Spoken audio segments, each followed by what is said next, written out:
Before I start this review in earnest, I feel that there is something or someone that we all should acknowledge.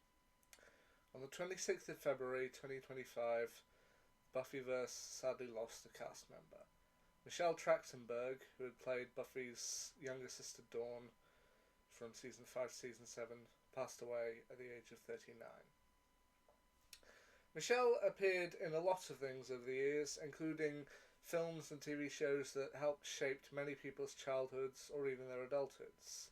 Inspector Gadget, Ice Princess, Harriet the Spy, Gossip Girl, and of course Buffy the Vampire Slayer as Dawn Summers.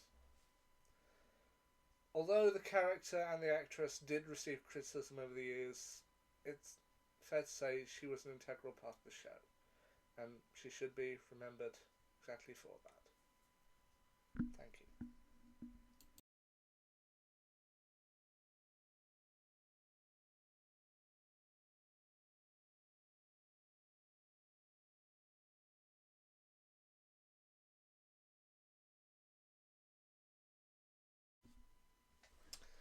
Okay, so in terms of my top 9 favourite TV shows list, often for specific entries, I'll usually include the kind of spin offs along with that entry. For example, my favourite TV show is Doctor Who, for, for those who possibly don't know, if long term viewers know.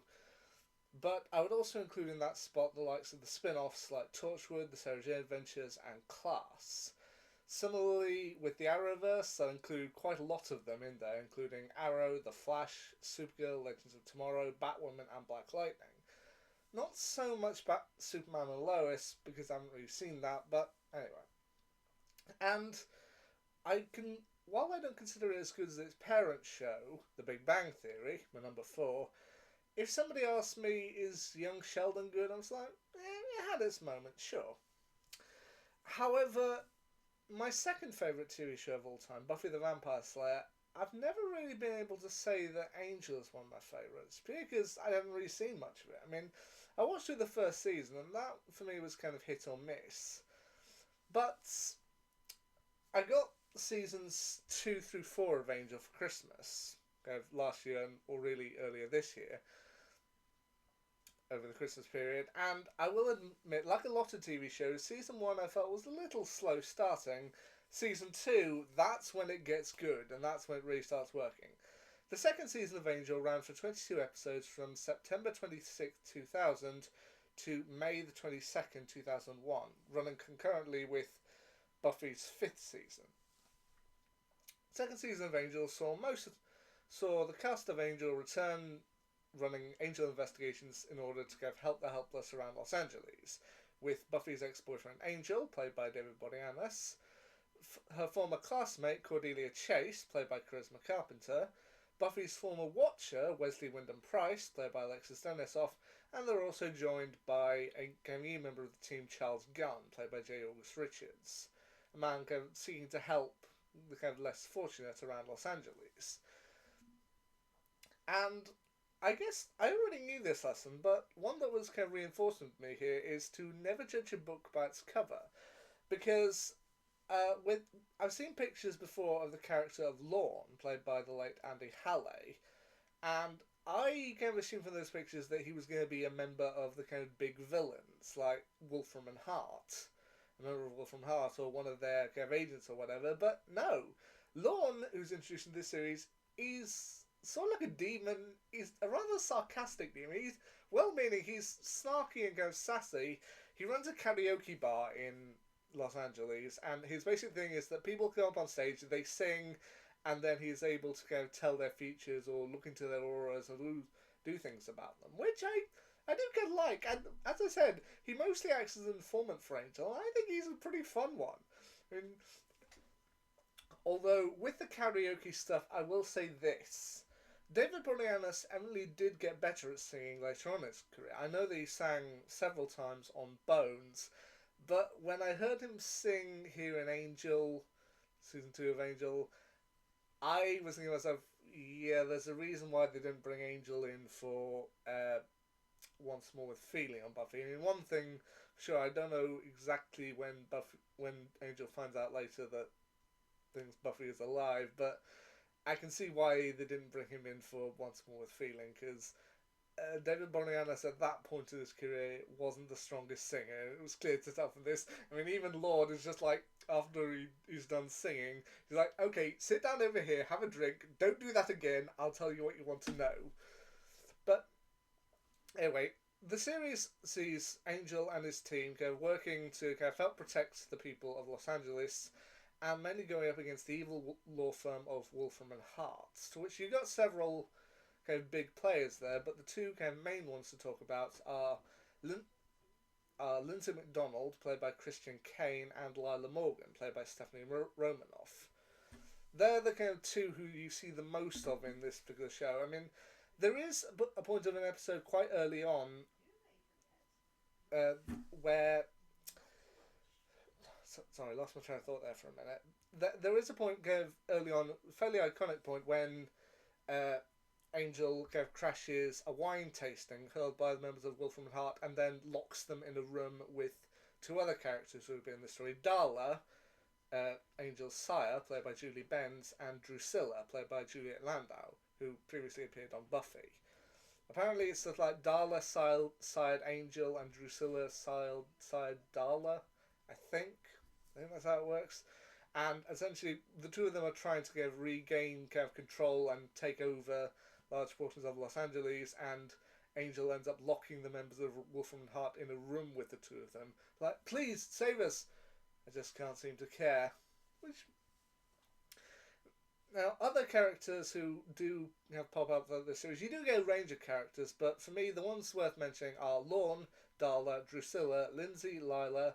There's also a returner from the previous series, Kate Lockley, a police detective played by Elizabeth Rome. The finale introduces the new character of Winifred, or just Fred Burkle, played by Amy Acker. I know she does become more important later on. And you've also got the return of Julia Lee, who was previously played a character named Lily, but eventually changed her name to Anne Steele, who previously appeared in Buffy's first episode of her third season, Anne. She ends up taking Buffy's middle name to start a new life for herself in Los Angeles, which is nice to see her again. And there were a great number of episodes in here, but some of my favourites included Guys Will Be Guys, Geis Will Be Geis, sorry. Where when Angel goes off to see kind of like a Shami, Wesley ends up taking on kind of Angel's personality to work for a family to protect their daughter. Turns out the father is wanting to kind of gain immense power, which will be granted on his 50th birthday if he offers up pure virgin.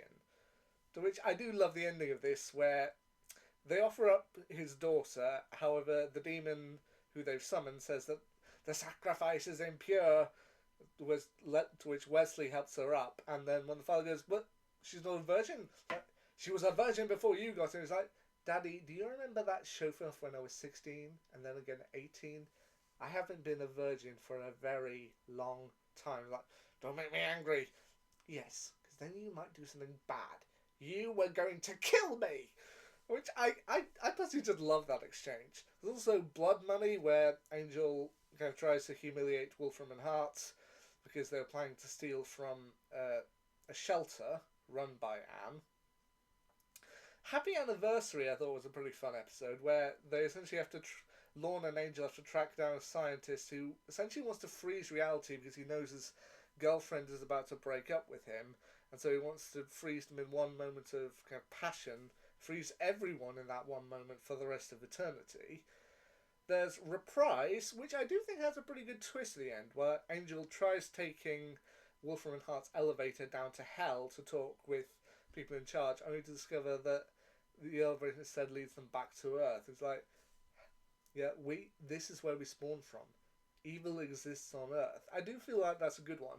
I also do like the episode Epiphany, where Angel eventually apologizes to his team. Like, this particular season did follow a bit of a cliche lark with after Wesley, Cordelia, and Charles kind of show hesitation about the path Angel's going down, he fires them, which, I mean, that has become a bit of a cliche in the past few years. I mean, even Arrow did that later on. But I do like the Epiphany episode where he kind of comes back and apologises to them, and they're like, we don't necessarily want to work for you at the moment. It's like, that's completely fine. I want to work for you. I want to regain your trust. I do like that.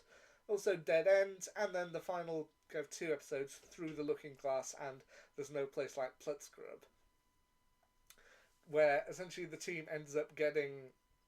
Cordelia ends up getting sucked through a portal to a realm where demons are the kind of dominant species and humans are seen as cattle, to which she later ends up ruling them when they find out that she has visions. It does also contain a moment that I've seen before in memes, but I didn't think it would come until at least season 3, or the like, where they go through the portal in the car and then Angel worries about being set on fire, and he's like, "Hey, I'm not on fire. Look how much not on fire I'm on. Oh look, we need to hide the car. Oh look, there's some bramble over there in that patch of sunlight. I'll get it." Like, I've seen that moment before in memes, and I personally just love that it's here, and I thought it was funny.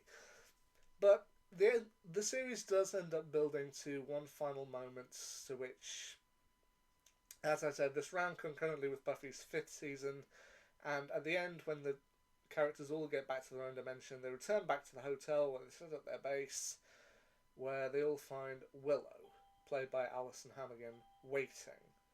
And she kind of raises her head and doesn't need to say anything. So it turns out Buffy is dead. This, while Angel and Buffy would never kind of officially cross over again, this was one moment that I think we all needed to hear. And as I said, I wasn't sure about Angel when I was kind of first watching it. The first season I felt was a little dodgy, but second season, that for me, I'm up for it now. So as I said, I got seasons 2 through 4 for Christmas. So on to season 3, I guess. I'll let you know what I think of that when I get around to it. Anyway, until then, see ya.